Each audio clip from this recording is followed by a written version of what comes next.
Hello dear friends, कैसे हैं आप। आज बात करने वाले हैं एनसीईआरटी क्लास 6 की ज्योग्राफी सेक्शन का ये चैप्टर 3 को आज हम डिस्कस करने वाले हैं। इससे पहले ऑलरेडी 2 वीडियो आपको चैनल पर मिल जाएगी जिसमें चैप्टर 1 और चैप्टर 2 को एक बिल्कुल डिटेल में डिस्कस किया है। तो उसी वे में हम चैप्टर 3 को डिस्कस करेंगे। तो आप वीडियो को लास्ट तक देखें और अपनी सजेशन कमेंट में जरूर बताएं। तो चैप्टर 3 है इसमें पृथ्वी गतियाँ देखते हैं। इसमें पृथ्वी गति 2 प्रकार की होती है, घूर्णन एवं परिक्रमण। पृथ्वी का अपने अक्ष पर घूमना घूर्णन कहलाता है। जैसे मैंने आपको लास्ट क्लास में बताया था कि एक्सिस क्या होती है। एक्सिस एक काल्पनिक रेखा है जिसके चारों पृथ्वी एक चक्कर लगाती है, ठीक है। उसको हम क्या बोलते हैं, एक्सिस बोलते हैं। अब हमारी पृथ्वी झुकी हुई है 23.5 डिग्री अक्षांश पर झुकी हुई है। अब बात करते हैं घूर्णन की। तो घूर्णन क्या होता है, पृथ्वी का अपने अक्ष के चारों ओर घूमना। पृथ्वी का अपने अक्ष के चारों ओर घूमना ही घूर्णन कहलाता है। एक तो ये हो गया। अब बात करते हैं परिक्रमण क्या होता है। परि मतलब चारों ओर, परि का मतलब होता है चारों ओर, ठीक है। तो सूर्य के चारों ओर एक स्थिर कक्ष में पृथ्वी की गति ही क्या कहलाती है, परिक्रमण। या ऐसे समझ लिए आप कि सूर्य के चारों ओर एक स्टे पोजीशन में एक कक्षा में पृथ्वी की गति को क्या कहते हैं, परिक्रमण आप कह सकते हैं, ठीक है। तो इनमें डिफरेंस एग्जाम में पूछ सकते हैं। समझने वाली बात है ये, समझे आप कि घूर्णन क्या होता है और परिक्रमण क्या होता है। घूर्णन उसको बोलते हैं पृथ्वी का अपने अक्ष पर घूमना, घूर्णन कहलाता है। और सूर्य के चारों ओर एक स्थिर कक्षा में पृथ्वी का घूमना। अगर सूर्य की चारों ओर की बात आए तो हम बात कर रहे हैं परिक्रमण की, और पृथ्वी का अपने अक्ष पर घूमना तो बात कर रहे हैं घूर्णन की। तो इससे आपका कंसेप्ट क्लियर हो गया होगा, उम्मीद है मुझे। आगे देखते हैं। पृथ्वी का अक्ष एक काल्पनिक रेखा है जो इसके कक्षीय सतह से 66.5 डिग्री का कोण बनाती है। जो पृथ्वी का अक्ष होता है वो एक काल्पनिक रेखा होती है जो इसके कक्षीय सतह से, जहाँ से रेवोल्यूशन होता है, चक्कर लगाते हैं, वहाँ से 66.5 डिग्री का कोण बनाती है पृथ्वी। ऐसे पूछ सकते हैं कि पृथ्वी 66.5 डिग्री का कोण कहाँ से बनाती है, तो कक्षीय सतह से बनाती है, ठीक है। वह समतल जो कक्ष के द्वारा बनाया जाता है उसे कक्षीय समतल कहते हैं। एक ऐसा समतल जो कक्षा के द्वारा बनाया जाता है। बात करें कक्षा क्या होती है, कक्षा होती है जिसके चारों पृथ्वी, जिस फेज में पृथ्वी चारों चक्कर लगाती है उसे ही हम कक्षा बोलते हैं। अब बात करते हैं कि कक्षीय समतल क्या होता है। तो वह समतल जो कक्ष के द्वारा बनाया जाता है उसे आप बोल सकते हैं कक्षीय समतल, ठीक है। आगे देखते हैं। पृथ्वी सूर्य से प्रकाश प्राप्त करती है। पृथ्वी का आकार गोले के समान है, इसलिए एक समय में सिर्फ इसके आधे भाग पर ही सूर्य की रोशनी प्राप्त होती है। समझने वाली बात है कि पृथ्वी सूर्य से प्रकाश प्राप्त करती है। कल मैंने लास्ट क्लास में डिस्कस किया था कि जितने भी ग्रह होते हैं उनके पास ना तो अपनी उष्मा होती ना ही अपना प्रकाश होता है। वे किससे चमकते हैं, इसलिए तो वो ग्रह एक श्रेणी में आते हैं, ठीक है। तो पृथ्वी किससे चमकती है, सूर्य के प्रकाश से चमकती है। तो ये इसमें लिखा है पहले से कि पृथ्वी सूर्य से प्रकाश प्राप्त करती है और पृथ्वी का आकार गोले के समान है। पूरा गोला नहीं है लेकिन गोले के समान है, इसलिए एक समय में सिर्फ इसके आधे भाग पर ही सूर्य की रोशनी प्राप्त होती है, ठीक है। आप देख सकते हैं जो हमारी पृथ्वी है 23.5 डिग्री 23 हाफ झुकी हुई है अपने एक्सिस पर। उसी के कारण पृथ्वी के आधे भाग पर रोशनी आती है, आधे भाग पर अंधेरा रहता है, ठीक है। इसलिए दिनों रात बराबर नहीं होते पृथ्वी पर।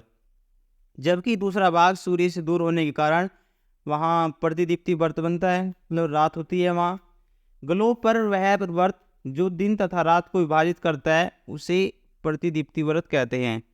आप ऐसे समझ सकते हैं, ये क्वेश्चन में कई बार ऐसे देखा भी गया है कि प्रतिदीप्ति व्रत क्या होता है। तो प्रतिदीप्ति व्रत होता है जो व्रत दिन और रात को विभाजित करता है। ग्लोब पर वह व्रत जो दिन और रात को डिवाइड करता है, ठीक है। यह व्रत अक्ष के साथ नहीं मिलता, ये थोड़ा अलग होता है, ठीक है। एक्सिस क्या होती है, झुकी हुई है, ठीक है। आगे देखें। पृथ्वी अपने अक्ष पर एक चक्कर पूरा करने में लगभग 24 घंटे का समय लेती है, 24 घंटे कुछ सेकंड, ठीक है। घूर्णन के समय काल पृथ्वी दिन कहा जाता है। पृथ्वी 24 घंटे में अपना घूर्णन पूरा कर लेती है, ठीक है। तो उसको आप बोल सकते हैं पृथ्वी दिन। यह पृथ्वी की एक दैनिक गति है, जो पृथ्वी रोजाना चक्कर लगाते हैं 24 घंटे, जिससे आपका एक दिन माना जाता है, ठीक है। उसे ही पृथ्वी की दैनिक गति आप देख सकते हैं। अब यहाँ देखिए, एक पृथ्वी के अक्ष का झुकाव तथा कक्षीय समतल। पृथ्वी की जो अक्षीय झुकाव है वो 23.5 डिग्री झुकी हुई है। आपसे पूछ सकते हैं कि पृथ्वी का अक्षीय झुकाव कितना है, तो 23.5 डिग्री आप, या ऐसे कह सकते हैं 23.5 पृथ्वी का अक्षीय झुकाव है, ठीक है। ये जो आप जहाँ पे लिख रहा है पृथ्वी का कक्षीय समतल, उससे आप ऊपर देखें तो पृथ्वी के कक्षीय समतल का जो कोण बना हुआ है वो 66.5 डिग्री। दो बात आपको इंपॉर्टेंट याद रखने वाली है कि पृथ्वी झुकी हुई है किस एक्सिस पर, तो 23.5 डिग्री एक्सिस पर झुकी हुई है, और पृथ्वी का कक्षीय समतल का कोण कितना होता है, वो होता है 66.5 डिग्री, ठीक है। आगे देखिए आप, हाँ इधर देख सकते हैं आप, जब पृथ्वी अपने एक्सिस पर घूमती है तो प्रतिदीप्तिवर्त उसको बोलते हैं जिस भाग पर अंधेरा होता है आपका, आधे भाग पर अंधेरा आधे भाग पर दिन, ठीक है। इसी कारण आप देख सकते हैं दिन और रात होते हैं। तो एक प्रसिद्ध खगोलविद हुए हैं आर्यभट्ट, जिन्होंने सबसे पहले बताया था कि पृथ्वी गोल है और अपने अक्ष पर घूर्णन या घूम चक्कर लगाती है, ठीक है। तो सबसे पहले किसने बताया है, आर्यभट्ट ने। अगर पृथ्वी घूर्णन नहीं करे तो क्या होगा, ऐसे भी तो हो सकता है कि जैसे पृथ्वी तो अभी कंटिन्यू में चक्कर लगाती है, घूर्णन करती है, लेकिन अगर एक ऐसी सिचुएशन पैदा हो जाए कि पृथ्वी घूर्णन नहीं करे, तब क्या होगा, तो सूर्य की तरफ वाले भाग पृथ्वी के भाग में हमेशा दिन होगा, और जिसके कारण उस भाग में गर्मी लगातार पड़ती रहती है, दूसरे भाग में हमेशा अंधेरा रहेगा। रोटेशन रुक जाएगा, तो जिस भाग में सूरज की रोशनी आ रही है उधर रोशनी रहेगी, उष्मा ज़्यादा आ जाएगी, गर्मी ज़्यादा हो जाएगा, तापमान ज़्यादा बढ़ जाएगा, और दूसरी साइड में अंधेरा छा जाएगा। तो इससे आपका जीवन बिल्कुल तरीके से संभव नहीं हो पाएगा, ठीक है। पृथ्वी की दूसरी गति जो सूर्य के चारों ओर कक्ष में होती है, पृथ्वी की जो दूसरी गति होती है वो पृथ्वी के, या ऐसे कह सकते हैं घूर्णन तो होता है पृथ्वी का अपने कक्ष में घूमना, घूर्णन होता है। अब परिक्रमण होता है सूर्य के चारों ओर पृथ्वी की स्थिर कक्षा में गति, परिक्रमण होती है। पृथ्वी एक वर्ष या 365/1/4 में दिन में सूर्य का एक चक्कर पूरा करती है। आप ऐसे कह सकते हैं कि 365 दिन और कुछ मिनट, 365 दिन और कुछ मिनट आप इसमें देख सकते हैं 1/4 दिन में सूर्य का एक चक्कर लगाती है। हम लोग कह सकते हैं 365 दिन। अब आप देखते हैं कि हर चौथे वर्ष एक लीप ईयर आता है, जिसमें आपका एक दिन होता है 28 का और एक होता है 29 का। जो लीप ईयर होता है उसमें आपका महीना 29 का हो जाता है, 29 डेज का। तो उसमें आप देख सकते हैं कि ऐसा क्यों होता है, एक दिन एक्स्ट्रा क्यों बढ़ जाता है, जिसमें आपके 366 दिन हो जाते हैं। तो आपको एक बात याद रखनी है कि जो ये 1/4 लिखा हुआ है, 1/4 1/4 1/4, जब ये 4 ईयर में चले जाते हैं कि 1/4 1 1/4 2 1/4 3 1/4 1, तो कंप्लीट एक दिन बन जाता है। जब इनको आप जोड़ देते हैं तो एक दिन बन जाता है। जैसे 1/4 1 हो गया, जैसे 2010, फिर 1/4 अगला जुड़ेगा 2011 1/4 12, फिर 13। तो जब 4 साल हो जाएंगे तो कंप्लीट को हम जोड़ के देखेंगे 1/4 को, तो बन जाएगा एक दिन। इसीलिए जब अगला साल आएगा वो आपका 366 दिन का होगा, उसमें आपकी फरवरी 29 दिन की हो जाएगी, ठीक है। उम्मीद है मुझे यह कंसेप्ट आपको अच्छी तरीके से क्लियर रहा होगा, ठीक है। आगे देखते हैं। ये आपको, अगर आपको इस वीडियो की PDF चाहिए तो आपको डिस्क्रिप्शन में टेलीग्राम का लिंक मिल जाएगा, वहाँ से इस पूरी बुक की आपको PDF मिल सकती है, ठीक है। आप देख सकते हैं इधर वसंत ऋतु और 21 मार्च और सितंबर वसंत ऋतु। तो ये पृथ्वी की रोटेशन है, जैसे पृथ्वी चक्कर लगाती है शरद ऋतु कब आती है और कि ग्रीष्म ऋतु कब आती है, और सूर्य अयनांत में कब होता है, दक्षिण अयनांत में कब होता है। तो इस डिटेल में डिस्कस करते हैं, इसको देखें। अगर आपसे पूछे कि सूर्य अयनांत में कब जाता है तो 21 जून को जाता है, और दक्षिणी अयनांत में कब जाता है तो 22 दिसंबर को जाता है, ठीक है। देखें आगे। 4 वर्षों में प्रत्येक वर्ष के बचे हुए 6 घंटे मिलाकर, अभी बताया मैंने आपको कि 1/4 1/4 ऐड कर देंगे जब, तो 4 वर्ष में पूरे 24 घंटे आपके बन जाएंगे। इसके अतिरिक्त पृथ्वी को एक दिन एक्स्ट्रा मिल जाएगा, जिसमें 28 होते थे 29 हो जाएंगे। इस प्रकार चौथे वर्ष पृथ्वी 28 माह के बदले 29 दिन हो जाएंगे उसमें, जिससे वर्ष में 366 दिन हो जाएंगे। उसको ही हम लीप वर्ष कहेंगे, जिससे अगला वर्ष लीप वर्ष होगा। पृथ्वी दीर्घवृत्ताकार पथ पर सूर्य के चारों चक्कर लगाती है। ध्यान देने बात योग्य यह है कि पृथ्वी पूरे कक्ष में एक ही दिशा में चक्कर लगाती है, ठीक है, एक ही दिशा में झुकी हुई है, जो कि 23.5 डिग्री झुकी हुई है। और पृथ्वी चक्कर लगाती है किस दिशा में? पश्चिम से पूर्व की साइड में, पश्चिम दिशा से पूर्व दिशा की ओर पृथ्वी चक्कर लगाती है, ठीक है।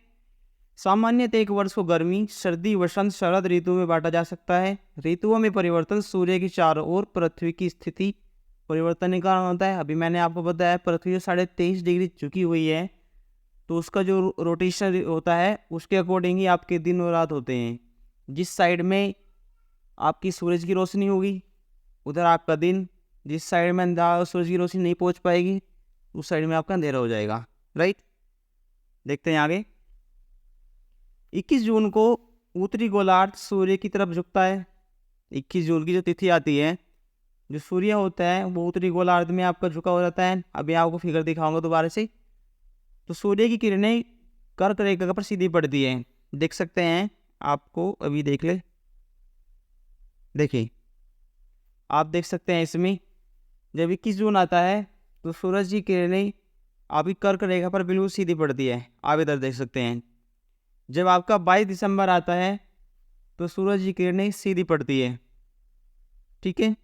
उसके बाद 21 मार्च को सूरज की किरणें सीधी पड़ती है उत्तरी ध्रुव पर, और 23 सितंबर को शरद ऋतु आती है तो सूरज की किरणें सीधी पड़ती है, ठीक है। देखते हैं आगे, उम्मीद है कंसेप्ट आपको क्लियर रहा होगा। आगे देखिए, सूर्य की किरणें कर्क रेखा में एक सीधी पड़ती है। इसके परिणाम स्वरूप इन क्षेत्रों में उष्मा अधिक होती है। भाई जिस क्षेत्र में सूरज की रोशनी ज़्यादा आएगी उसमें तो ऑब्वियसली बात है कि वहाँ पे गर्मी, हीट ज़्यादा ही जनरेट अपने आप ही हो जाएगी, ठीक है। इसके अतिरिक्त परिणाम स्वरूप उन क्षेत्रों में उष्मा ज़्यादा प्राप्त होगी। ध्रुवों के पास अगर आप देखें तो उन क्षेत्रों में उष्मा ऑटोमेटिकली लिखा होगा, क्योंकि रोशनी सूरज की तिरछी पड़ रही है, सीधी रोशनी जाएगी तो उधर भी गर्मी होगी, वहाँ पे सूर्य की रोशनी नहीं पहुँच पा रही तो वहाँ पे ठंड होगी, राइट। क्योंकि वहाँ सूर्य की किरणें जो होती है तिरछी पड़ती है। उत्तर ध्रुव सूर्य की तरफ झुका होता है तथा उत्तरी ध्रुव रेखा के बाद वाले भागों पर लगभग 6 महीने तक लगातार दिन रहता है। जिस साइड में सूरज की किरणें रहती है 6 महीने दिन 6 महीने रात, ये तो होता है अगर आप बिल्कुल समतल रेखा से देखें। लेकिन हमारी जो पृथ्वी है वो 23.5 डिग्री झुकी हुई है, इसी वजह से पृथ्वी पर दिन और रात की अवधि बराबर नहीं होती, राइट। इसलिए ऋतुएं बटी हुई है, ये बात आपको याद रखनी चाहिए। उत्तरी गोलार्ध के बहुत बड़े भाग में सूर्य की रोशनी प्राप्त होती है, इसलिए विषुवत के उत्तरी भाग में गर्मी का मौसम होता है। जिस साइड में सूरज की रोशनी प्राप्त होगी तो विषुवत पर उसी भाग में गर्मी होगी। 21 जून को इन क्षेत्रों में सबसे लंबा जो दिन होता है, 21 जून को अगर आप देखें तो सूरज की किरणें कर्क रेखा पर सीधी पड़ेगी, ठीक है। जब भी 21 जून को ही सबसे बड़ा दिन होगा और सबसे छोटी रात होगी, ठीक है। आगे देखें, पृथ्वी की इस अवस्था को उत्तर अयनांत बोलते हैं। जब सूरज की किरणें कर्क रेखा पर सीधी पड़ती है तो उस अवधि में दिन सबसे लंबा होगा और रात सबसे छोटी होगी, उस स्थिति को उत्तर अयनांत बोलते हैं। उसके बाद सूरज पहुंच जाता है आपका मकर रेखा में प्रवेश कर जाता है, ठीक है। 22 दिसंबर को दक्षिणी ध्रुव के जब सूरज की ओर झुक जाता है तो मकर रेखा पर सूर्य की किरणें सीधी पड़ जाती है, मैंने बताया। उसके बाद सूरज पहुंचने लगता है किस साइड में? दक्षिणी ध्रुव की साइड में। तो दक्षिणी ध्रुव की तरफ पहुंचने पर सूरज की किरणें मकर रेखा पर सीधी पड़ेगी, अभी मैंने आपको चित्र में दिखाया है। तो उस स्थिति में जो होता है उस स्थिति को बोलते हैं दक्षिणी अयनांत। कब? 22 दिसंबर को आपका क्या हो जाएगा? दिन बड़ा रात छोटी, ठीक है। उसका आपका जून के अकॉर्डिंग बिल्कुल अपोजिट हो जाएगा। जून में तो दिन आपका बड़ा हो जाएगा, उधर रात बड़ी हो जाएगी, ओके। देखें आगे, इसलिए दक्षिणी गोलार्ध में लंबे दिन छोटी रातों वाली ग्रीष्म ऋतु होती है। इसके विपरीत, ठीक विपरीत स्थिति में उत्तरी गोलार्ध में होता है। पृथ्वी की इस अवस्था को दक्षिणी अयनांत आप कह सकते हैं, ठीक है, आगे देखिए, ऑस्ट्रेलिया में ग्रीष्म ऋतु में क्रिसमस पर मनाया जाता है। तो आपसे बेसिकली पूछ सकते हैं कि जैसे इंडिया में जो क्रिसमस मनाया जाता है वो मनाया जाता है कब, 25 दिसंबर को, लेकिन ऐसा देश जिसमें क्रिसमस आपका गर्मी में मनाया जाता है तो ऐसा ऑस्ट्रेलिया है। ठीक है, 21 मार्च एवं 23 सितंबर को सूर्य की किरणें विषुवत पर सीधी पड़ती है। ये दो तिथि ऐसी है जिसमें सूरज की किरणें विषुवत पर सीधी पड़ती है, एक तो 21 मार्च, दूसरा 23 सितंबर, राइट। इस अवस्था में कोई भी ध्रुव सूर्य की ओर नहीं झुका होता। ठीक है, ऐसी स्थिति ये होती है कि इसमें कोई भी ध्रुव सूर्य की ओर नहीं झुका होता, इसलिए पूरी पृथ्वी पर दिन और रात बराबर होते हैं। तो आपको ये डेट याद रखनी है दोनों, 21 मार्च और 23 सितंबर। 21 मार्च और 23 सितंबर ऐसी तिथियां होती है साल में जिनमें दिन और रात की अवधि बराबर होती है। तो आपसे पूछ सकते हैं किस तिथि को या किस तारीख को दिन और रात की अवधि बराबर होती है, तो 21 मार्च को और 23 सितंबर को, राइट। तो याद रखना है। और सबसे लंबा दिन होता है आपका 21 जून को और सबसे लंबी रात होती है आपकी 22 दिसंबर को। ओके, आगे देखिए, इस अवस्था में कोई ध्रुव सूर्य की ओर नहीं झुका होता, इसलिए पूरी पृथ्वी पर दिन और रात बराबर होते हैं, इसलिए इसे विषुव कहा जाता है। 23 सितंबर को उत्तरी गोलार्ध में शरद ऋतु हो जाएगी, जब दक्षिणी गोलार्ध में प्रवेश करेगा तो वसंत ऋतु हो जाएगी। 21 मार्च को स्थिति इसके विपरीत हो जाती है, जब उत्तरी गोलार्ध में वसंत ऋतु और दक्षिणी गोलार्ध में शरद ऋतु हो जाती है। देखो, जब आप उत्तरी गोलार्ध में प्रवेश करते हैं तो वसंत ऋतु और दक्षिणी गोलार्ध में शरद ऋतु में बदल जाएगा। भाई जैसे आप ऐसे मान लीजिए, वसंत ऋतु की बात करें आप मार्च फरवरी का मंथ, ठीक है, तो उत्तरी गोलार्ध की स्थिति में जब रहेगा तो वसंत ऋतु हो जाएगी। दक्षिणी गोलार्ध में पहुंच जाएगी सितंबर के बाद, ठीक है, तो पहुंच जाएगा आपका शरद ऋतु सितंबर के बाद में, ठीक है ना, 23 सितंबर के बाद की। स्पष्ट है कि पृथ्वी के घूर्णन एवं परिक्रमण के कारण दिन और रात और ऋतु में परिवर्तन होते हैं। आपसे सीधे सीधे स्टेटमेंट आ जाता है एग्जाम में कि पृथ्वी पर दिन और रात तथा ऋतुओं में परिवर्तन किसके कारण होता है, तो पृथ्वी पर दिन और रात घूर्णन के कारण और परिक्रमण के कारण होते हैं आपके ऋतुओं में परिवर्तन। जो दिन और रात बदलते हैं वो पृथ्वी घूर्णन के कारण, अभी मैं डिस्कस किया है बिल्कुल डिटेल में। और ऋतु में परिवर्तन होती है परिक्रमण के कारण। परिक्रमण उसको बोलते हैं सूर्य के चारों ओर पृथ्वी का एक स्थिर कक्षा में घूमना, और घूर्णन पृथ्वी का एक अपनी नियमित कक्षा में घूमना। ओके, आगे देखते हैं। आज ये चैप्टर कंप्लीट हो जाता है। आज से क्वेश्चन आंसर एक बार करके देख सकते हैं, ठीक है।